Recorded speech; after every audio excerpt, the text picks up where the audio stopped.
The title of this video is Unlock Your Spiritual Potential Through Meditation. The Buddhists and others say that all life is suffering. Some refer to our existence as composed of a pain body. And certainly as we look upon the human condition worldwide, we see there's a lot of both. And we might wonder, is there a way out of this dilemma? We seem to be relentlessly programmed to make choices and decisions that lead us into more suffering. Circumstances that lead to pain seem to be beyond our control.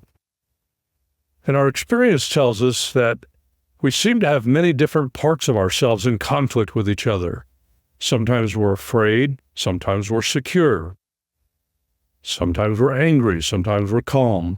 Sometimes we're discouraged, sometimes we're positively hopeful. You have probably heard that we all have a higher self and a soul, a transcendent self, a lower self, a subconscious mind, a shadow self, a superconscious mind, an unconscious mind, and a chakra system, and multiple aura layers, and even more. And the apparent separation of each of these elements are a part of us that is actually a perception of separation. And that perception of separation is the actual cause of this suffering and pain. Now, through meditation, we're able to integrate all the illusions of separation, where we realize the very essence of all of whom we are. There are several phases to keep in mind as you develop your daily meditation practice. First of all, it's not an intellectual process, but that's usually the first place where people want to go. They want to get all the data and figure out all the information and get all the details about something. It's actually a direct experiential process of discovering firsthand what your true self is. And this discovery is not subject to analyzing ideas about it. But that's what many, if not most people, do. It's rather allowing the truths to rise up from the experience of direct awareness and realization, most usually in a meditative state. These realizations usually appear in what are called flash realizations, because they often happen in a very few seconds. And then it can take you hours or days and sometimes weeks to try to figure out what happened. You see, there's this process of direct downloads that create consciousness shifts that can greatly alter your perceptions and life experiences. When the reality of the unity underlying all things becomes your experience, you'll awaken to a whole new way of viewing yourself and all of life. You'll feel as though you have awakened from a dream in a deep sleep. And until you have that experience, you think you are awake, and you think you are directing your life through conscious decisions.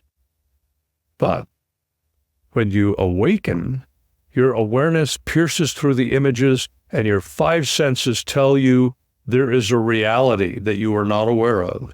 You become aware of the truth that underlies all existence. The meditative practice was developed as a means of connecting with the field of consciousness and creation, and to enable you to listen to that still, small voice. And that voice emanates from the infinite divine presence that permeates all things. With each meditative experience, you surrender into greater awareness of who you are. And then when you return to your normal everyday consciousness, your awareness is changed. And with this new awareness, your life changes. You know that you and all the rest of creation are not what you always assumed they were. And life, in fact, doesn't work the way you assumed it did. But the only way to know this is by direct experience. It's not known by reading or thinking or any of the other normal ways that you've come to know anything. It is by direct experience and meditative consciousness only. The confusion comes from the fact that there are fundamentally two components of whom and what you are. The part of you that you think of as the conscious person is what has been developed since you were born, and we call that your personality. And the personality is formed from traits that you've acquired from your parents, genetically and energetically, as well as your own experiences in this life. And then underlying the personality are many sub-identities or sub-personalities, and they have traits that you've carried over sometimes from many lifetimes. And they're composed of your beliefs and your emotional reactions. This collection of identities and reactions we collectively call the ego. Now, not referring to the Freudian use of the word ego, but rather the aspect of who you think you are that was developed over time. And therefore, the ego is driven by many threats, many defense mechanisms against whatever it perceives to be threatening its safety or comfort or existence. So most of the traits that you think of as fundamental to be human are actually merely defense characteristics of the ego. And this includes your emotional reactions, your beliefs, your judgments, criticism, blame. Because you see, the ego is a survival mechanism, and all human beings have similar reactions and defense mechanisms. Now, naturally, each person has developed a unique style and preference for these defense mechanisms. But the underlying core similarities are very closely similar for all people. For instance, one main core mechanism of the ego is fear. The experience of perceiving separation from your source engenders a number of fears. Because the underlying reality of existence is love and light, and the experience of separation isolates the ego from that love and light. In fact, I call it the ego universe of darkness and void. And it's hard to even imagine the depth that engenders in the ego personality. So it will do anything, everything it can possibly do to prevent itself from feeling the terror of this kind of pain. The ego is terrorized at anything that threatens its survival.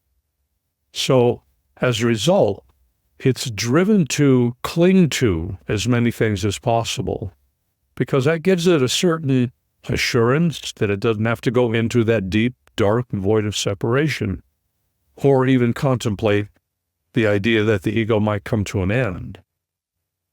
So this powerful underlying fear drives people with many passions to accumulate, to own, to cling to attach, to possess, to grasp at or control.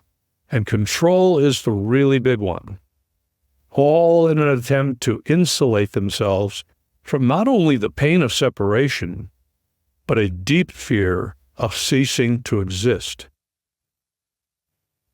Now, beneath the surface experiences of the ego, there is another part of you, a very deep and aware part of you that is aware of its connection to the source of all. And some have referred to this as the intelligent field of awareness, or sometimes it's called just simply the field, or the matrix.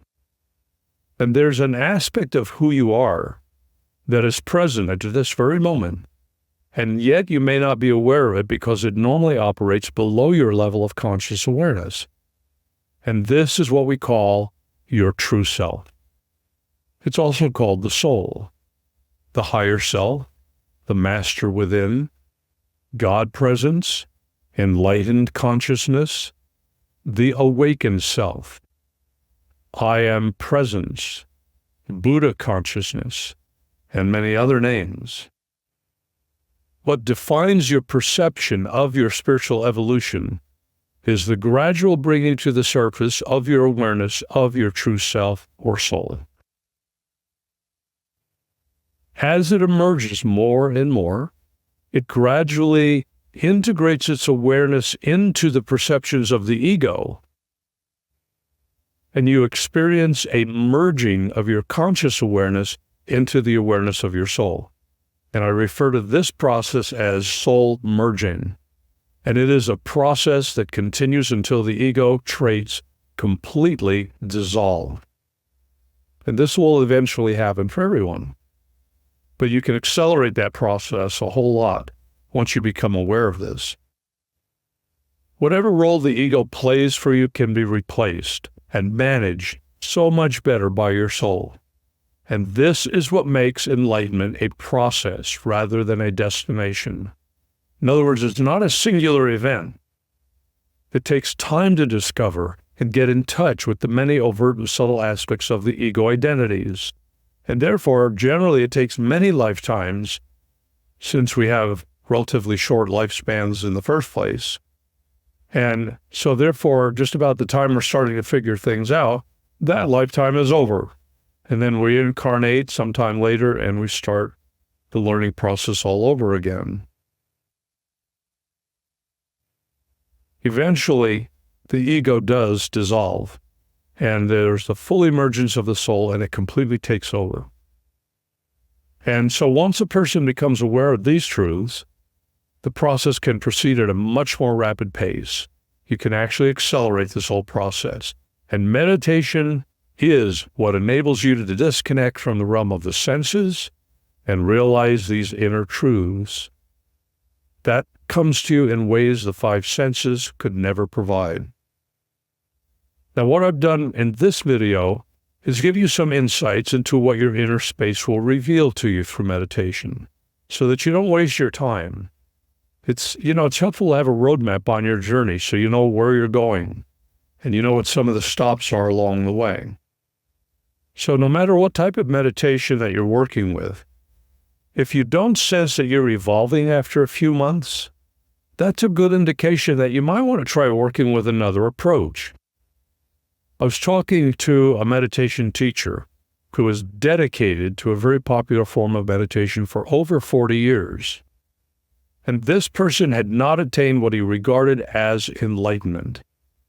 And so I proposed to him considering a different method. Yet because the method he was following was given to him by his guru, he felt he could not abandon it. Now, I don't know how that strikes you, but that stubbornness never made sense to me.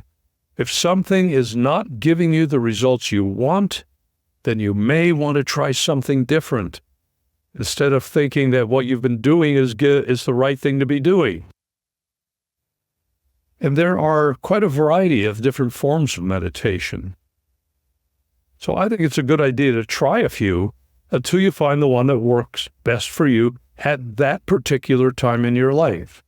But don't ever become stubbornly fixated on it for years or decades if it's not working. So for instance, some people like to repeat a mantra. Some like to visualize light. Some like to follow their breath. Some like to ask questions such as, who am I? What am I? And if you do that, you'll find the answers keep changing. And that process is called inquiry. So I encourage you to explore different methods of meditation so that you can find what is currently the most effective one for you to be doing. And the reason I say that is because I've known people who've been clinging to their cherished meditation methods for decades in the hopes they'll have a longed-for enlightenment breakthrough, but it never seems to happen. So if you've been using a mantra approach, for instance, why not set it aside for a few months and practice inquiry, for instance?